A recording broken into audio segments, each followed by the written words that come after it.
পাবদা মাছ নুন হলুদ মাখিয়ে নিয়েছি কেটে। এবার এখানে নিয়ে নিচ্ছি রসুন জিরে, এবার একটু আদা, এটাকে কুচি করে নেব, আর একটা পেঁয়াজ, এটাকেও কুচি করে নেব।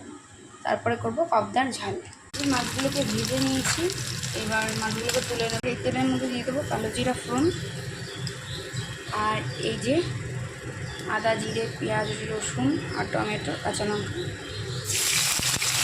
দিয়ে দেবো পরিমাণ মতো হলুদ। কটা ভাজা ভাজা হয়ে গেছে, এবার দিয়ে দেবো জল। এবার দিয়ে দেবো আমি এই যে ভেজে রাখা মাছগুলোকে। তা দিয়ে দিলাম ধনেপাতা কুচি, একটু গরম মশলা গুঁড়ো।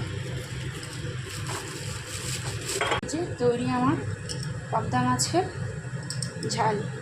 একটু ট্রাই করে দেখো, ভালোই লাগবে। ঠিক আছে, তোমরা চাইলে শুকনো লঙ্কাও